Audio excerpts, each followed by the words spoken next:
नमस्कार, मैं हूं अमित आर्य और आप देखना शुरू कर चुके हैं dasadakknama.com। और अभी हमारे साथ मौजूद हैं कुलदीप बिश्नोई जी। आइए उनसे बात करते हैं। कुलदीप जी, सबसे पहले तो एक बार आप अपने स्वास्थ्य के बारे में बताइए। नहीं, मेरा स्वास्थ्य ठीक है जी, बहुत 90% ठीक है, 10% वो भी 100% ठीक समझो आप। क्योंकि जब से भव्य जी ने बयान दिया था उसके बाद लोगों में थोड़ा सा चिंता हो गई थी। देखिए, बेटा है, उसके मुंह से वॉक द टॉक मुंह से निकल गया। हालांकि मैं नहीं चाहता था पता लगे, अभी मेरे हल्के में खरा अंतरात्मा से मैं नहीं चाहता था कि मेरे कार्यकर्ता जब से पता लगे, इतने लोग मेरे पास आके रोते भी हैं कि भाई जब लंबी उम्र से हो गया, तो मैं नहीं चाहता था पता लगे, पर लग गया तो ठीक है। चलो, बीमार सब होते हैं, इंसान ही हूँ मैं भी। जी। तो आज आप अपने परिवार में आ रहे हो, तो परिवार को साथ लेके? बिल्कुल, एक तरफा आदमपुर हल्का हमारा कोई राजनीतिक रिश्ता नहीं है। यहाँ हमारा हिसार पार्लियामेंट क्षेत्र से हमारा पारिवारिक रिश्ता है, और एक ये चुनाव हम नहीं लड़ते, ये हमारे परिवार के लोग लड़ते हैं अपना चुनाव समझ के। और आप देख रहे हो इतना बढ़िया माहौल है। जी।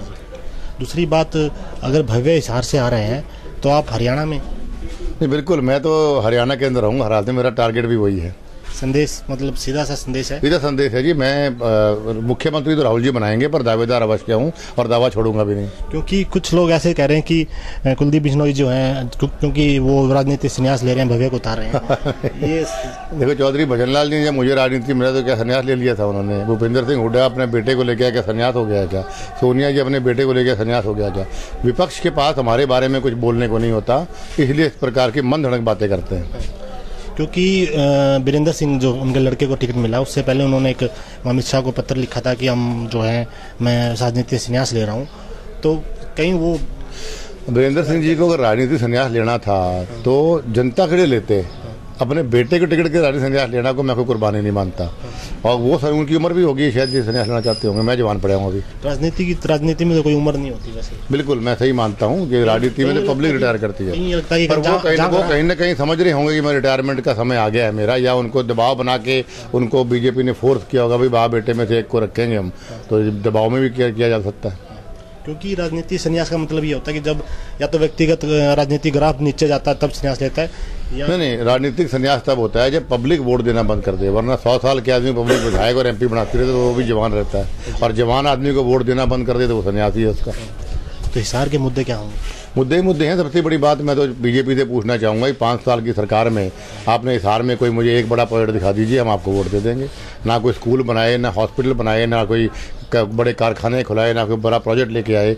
और मोदी साहब से मैं, और मुद्दे ये भी है, मोदी साहब ने कहा था 100 दिन में काला धन लेके आऊँगा, 100 दिन में 15 लाख रुपये दूंगा, 100 दिन के अंदर महंगाई कम करूँगा और 2 करोड़ लोगों को हर साल नौजवानों को रोजगार दूंगा। और आज क्या हालात है देश का? देश को बांटने में बीजेपी की सरकार लगी। ये मुद्दे हमारे पास हैं। भाई से भाई को लड़ाया जा रहा है, अमन चैन खत्म किया जा रहा है, सिर्फ वोटों की राजनीति हो रही है, विकास की राजनीति नहीं हो रही। धन्यवाद। अच्छा, कुलदीप जी की यहाँ जनसभा थी तो खत्म हुई है, यहाँ के कुछ लोग आइए उनसे बात करते हैं। जी, आपका नाम क्या है? सुरेंद्र कुमार जी। सुरेंद्र कुमार, आप गाँव से ही? मैं जी खैरमपुर से हूँ, आदमपुर हल्का। खैरमपुर से आप? क्या माहौल है चुनाव माहौल यहाँ का? चुनाव में जी बहुत बढ़िया माहौल है। भव्य बिश्नोई जीत की ओर अग्रसर है, बहुत बढ़िया माहौल है इनका। तो क्या यहाँ के क्या मुद्दे हैं? कुछ विकास वगैरह की बात करें, कुछ विकास हुआ है आपके यहाँ? विकास जी हमारे इस सरकार ने कोई विकास नहीं किया।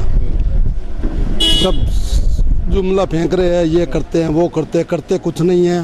कोई सड़कें वगैरह भी काफ़ी टूटी पड़ी है। 1-2 सड़क का काम किया था, वो 2-4 दिन में टूट गई दोबारा। आपका क्या नाम? राजेश कुमार। कहाँ से हैं?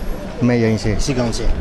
क्या माहौल है आपके गांव का चुनावी माहौल? माहौल हमारे गांव का एक तरफा माहौल है कांग्रेस के पक्ष में, भव्य जी के पक्ष में, और भारी बहुमत से भव्य जी यहाँ से विजयी। आपके यहाँ से तो पता चल गया था कि क्योंकि आपका कुलदीप जी का जो है पारिवारिक रिश्ता है और ये परिवार ही है पूरा आदमपुर। हाँ जी, हाँ जी। तो आपको कितने टाइम पहले पता चल गया था कि भव्य जी आएंगे चुनाव में, लोकसभा चुनाव में? हमें तो भव्य जी से उम्मीद थी, भव्य जी को चुनाव यहाँ से लड़ाया जाए। यंग है, युवा साथी है, तो भव्य जी लड़ने की हमारी पूरी कोशिश थी, और हमें पता भी था कि भव्य जी को चुनाव में मैदान में उतारेंगे। रंबाल नाम है जी। कहाँ से हो? यहीं से, लाडवी से। यहीं लाडवी से हो। क्या मुद्दे हैं गांव के, किस तरह का चुनावी माहौल है? जी, अब तो माहौल तो ये बीजेपी तो जातिवादी को करके वो लड़ाने की बात है, और तो कोई काम तो करेगा नहीं है। 5 साल में कोई काम कौन करे? वही तो बिजली आवर, वही पानी है, गलियाँ की हालत देख लो। और मैं तो कुलदीप नहीं वोट देवांगा, कांग्रेस पार्टी से हम। ठीक है, वो तरीको है और कोई तरीको को नहीं। काल परसों करनाल में टाबरान कुटिया, छोरियां तई कुटिया लठाऊं, बिना मतलब की बगैर मतलब का। और नारो लगाओ बेटी बचाओ बेटी पढ़ाओ, बेटियां कोई सुरक्षा को नहीं। गलियां देख लियो, फोटो ले लियो चे, सही है तो बता दियो का गलियां पक्की करा दी।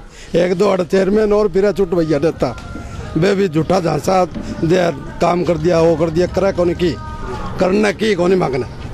सिर्फ एक कोई लड़ाना ही राजनीति और कोई राजनीति नहीं है। कोई चीज को काम कौन करे की चीज को 5 साल में ही देश तरक्की करे, बाकी तो करी कौन पहला मतलब वही है। बिजली बादली सारी 5 साल में ही आई है, पहला कौन ही काम है।